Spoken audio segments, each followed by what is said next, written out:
और चलिए अब बात करेंगे चमोली से बड़ी खबर की, जहां चमोली में तेज बारिश का अलर्ट है। मौसम विभाग ने जारी किया अलर्ट। चारधाम यात्रियों से अपील की गई है, मौसम को देखकर यात्रा में आने की अपील की गई है। नदी नालों से दूर रहने को कहा गया। ये बड़ी खबर आपको बता रही हैं चमोली में, जहां पर तेज बारिश का अलर्ट जारी कर दिया गया है।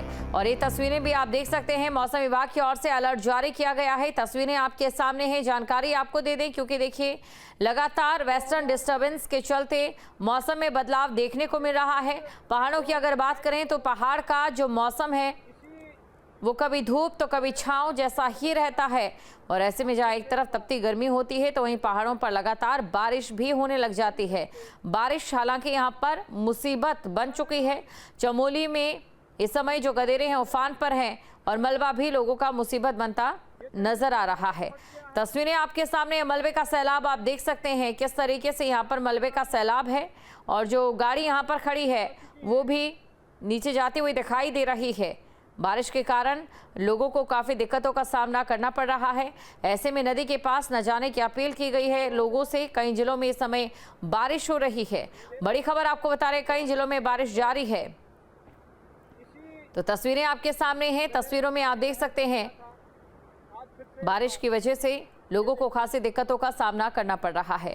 जो गदेरे हैं वो उफान पर हैं और इसके साथ ही जो गाड़ियां यहां पर खड़ी हैं वो नीचे बहती हुई दिखाई दे रही हैं। मलबे की चपेट में एक गाड़ी भी यहां पर आ चुकी है, एक वाहन भी आ गया है।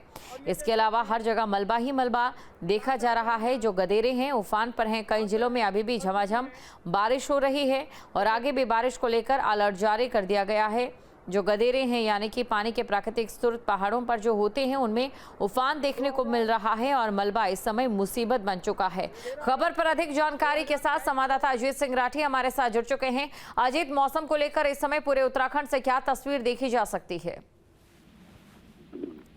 देखिए, ये कल भी आपने चमोली में देखा होगा, बिल्कुल बादल तो नहीं था लेकिन बादल फटने की घटना थी। कहीं वाहन मलबे की चपेट में आ गए, रास्ता बंद हो गया। काफी देर तक रास्ता खोलने की मशक्कत देर रात तक चलती रही और एक ही साथ काफी बारिश एक ही पॉकेट में हुई, तो उसकी वजह से लोगों को नुकसान भी हुआ। गाड़ियां मलबे में दब गई और दूसरी तरह के नुकसान हुए, लेकिन किसी तरह का इंसानी तौर पर इंसानी जान का कोई नुकसान नहीं हुआ है।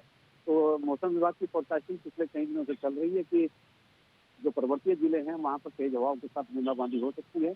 और वो कहीं कहीं आप देख भी रहे होंगे, हमारे दर्शक भी देख रहे हैं कि कहीं कहीं किसी किसी जिले में लगातार बूंदाबांदी हो भी रही है, तेज हवाएं भी चल रही है और अंधड़ भी चल रहे हैं। अंधड़ से आपने देखा होगा पहाड़ों में कई जगह नुकसान भी हुआ है, कई जगह दरख्त गिर गए। तो ये जो बूंदाबांदी का सिलसिला है फोरकास्टिंग का, ये जो चल रहा है, येलो अलर्ट जारी है। धारचूला से खबर, जहां पर आदि कैलाश ओम पर्वत यात्रा मार्ग पर मलबा आ गया और मलबा आने से रास्ता बंद हो गया। रास्ता बंद होने से दोनों और वाहनों की लंबी कतारें लग गई हैं। आदि कैलाश यात्रा के लिए जा रहे श्रद्धालु फंस चुके हैं। सड़क को खोलने में टीम जुटी हुई है। तो तस्वीरें आपके सामने, धारचूला से मलबा आने के बाद रास्ता बंद हो चुका है और वाहनों की दोनों तरफ लंबी कतारें लग चुकी है। मलबा आने के बाद रास्ता यहां पर बंद हो गया। रास्ता बंद होने से दोनों और वाहनों की लंबी कतारें लग गई हैं। अगली खबर है देहरादून से, जहां पर प्रदेश के सभी चिड़ियाघर में अलर्ट है। टाइगर रिजर्व पार्क में जारी किया गया अलर्ट। कॉर्बेट और राजाजी नेशनल पार्क में विशेष निगरानी। जू में नए जानवरों की एंट्री पर रोक। कर्मचारियों के लिए गाइडलाइन जारी की गई है। पीपी किट, मास्क, ग्लव्स पहनना जरूरी है। चिड़ियाघरों में लगातार छिड़काव किया जा रहा है। हाई अलर्ट पर उत्तराखंड का वन विभाग। यूपी के जू में बर्ड फ्लू के केस आने से यह अलर्ट जारी किया गया है। तो कॉर्बेट और राजाजी पार्क में भी अलर्ट है। जू में नए जानवरों की एंट्री पर फिलहाल बर्ड फ्लू को देखते हुए रोक लगा दी गई है। कर्मचारियों के लिए भी गाइडलाइन जारी की गई है। तो कर्मचारियों को लेकर भी गाइडलाइन जारी की गई है। जू में नए जानवरों की एंट्री पर फिलहाल रोक है। प्रदेश के सभी चिड़ियाघर में अलर्ट जारी कर दिया गया है। कर्मचारियों के लिए गाइडलाइन जारी की गई है। खबर पर अधिक जानकारी के साथ संवाददाता अजीत सिंह राठी हमारे साथ जुड़ चुके हैं। अजीत, सबसे पहले बर्ड फ्लू को लेकर मौजूदा चिड़ियाघरों में क्या तस्वीर है?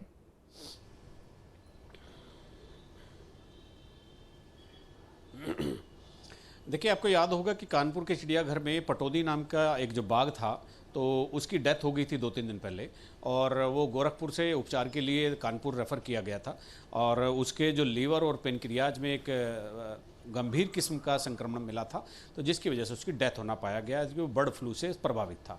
उसके साथ ही आपको ये भी याद होगा कि उत्तर प्रदेश के सभी चिड़ियाघर 2-3 दिन के लिए बंद कर दिए गए हैं। जैसे ही वहाँ घटना होती है तो केंद्रीय जू प्राधिकरण एक होता है, केंद्रीय जू प्राधिकरण ने सभी राज्यों को एक नोटिस जारी किया कि कानपुर में इस तरह की घटना हुई है, तो जितने भी वाइल्ड लाइफ से संबंधित राज्य हैं, खासतौर पर हिली स्टेट हैं या कहीं चिड़ियाघर बहुत बड़ी संख्या में हैं, रेस्क्यू सेंटर हैं, तो उनके लिए कहा गया कि किसी भी हालत में जितना भी प्रोटोकॉल होता है इस तरह की परिस्थितियों में वो फॉलो किया जाए।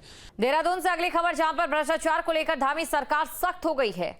जीरो टॉलरेंस नीति पर काम कर रही सरकार, पिछले 3 साल में 150 से ज्यादा भ्रष्टाचारियों को जेल पहुंचाया गया है। आईएएस और आईएफएस अधिकारी भी भ्रष्टाचार के मामले में जेल भेजे गए। भ्रष्टाचारियों पर सख्त कार्रवाई जारी रहेगी, सीएम धामी की ओर से कहा गया है। तो जीरो टॉलरेंस नीति पर काम कर रही है सरकार।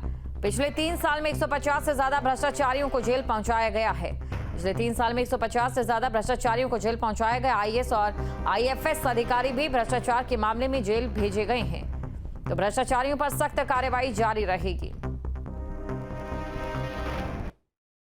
भ्रष्टाचार का समूल नाश करना ये हमारा संकल्प है और इस संकल्प को लेकर हम आगे बढ़ रहे हैं, क्योंकि राज्य हमारा ये देवभूमि है। देवभूमि में सभी व्यवस्थाएं पारदर्शी तरीके से चलनी चाहिए, पारदर्शी शासन होना चाहिए, भ्रष्टाचार मुक्त होना चाहिए। उसको लेकर ये अभियान हमने प्रारंभ किया है और ये अभियान और तेज गति से चलेगा। जहाँ भी शिकायतें मिलेगी उसके लिए हमने 1064 टोल फ्री नंबर की व्यवस्था की है। हमारा जो विजिलेंस डिपार्टमेंट है उसको जो है रिवॉल्विंग फंड भी हमने उपलब्ध कराया है, जिससे कि उनको अपने काम करने में किसी प्रकार की परेशानियां ना हो। आगे जहाँ भी और इस प्रकार की शिकायतें आएंगी, जनता की अपेक्षाएं जहाँ हैं वहाँ पर इस प्रकार की कार्रवाइयाँ तेजी से। और अगली खबर देहरादून से, जहां पर नए छात्रावास का सीएम धामी ने शिलान्यास किया है। पीएम के नेतृत्व में देश आगे बढ़ रहा है, ये सीएम की ओर से कहा गया। शिक्षा क्षेत्र में कई व्यापक सुधार हुए हैं। नई शिक्षा नीति प्रधानमंत्री जी की सोच का परिणाम है। उत्तराखंड में नई शिक्षा नीति लागू हुई है। तो ये तमाम बातें सीएम की ओर से कही गई हैं। शिक्षा क्षेत्र में कई व्यापक सुधार हुए हैं, ये बड़ी खबर आपको बता रही हैं, जहां पर नई शिक्षा नीति प्रधानमंत्री जी की सोच का परिणाम है।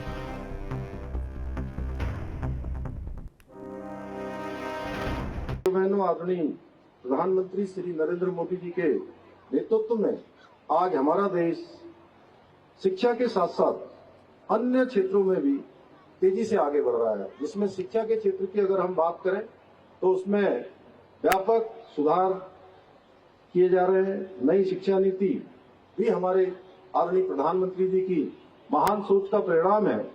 मुझे खुशी है कि हमारी प्रदेश सरकार ने देश में सर्वप्रथम नई शिक्षा नीति को लागू करने का निर्णय किया।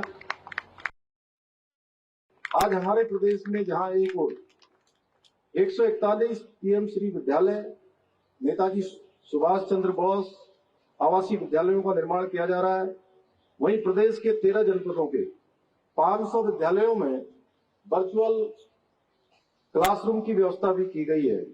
साथ ही क्वालिटी एजुकेशन सुनिश्चित करने के लिए सभी सरकारी विद्यालयों में एनसीईआरटी की पुस्तकें अनिवार्य कर दी गई हैं।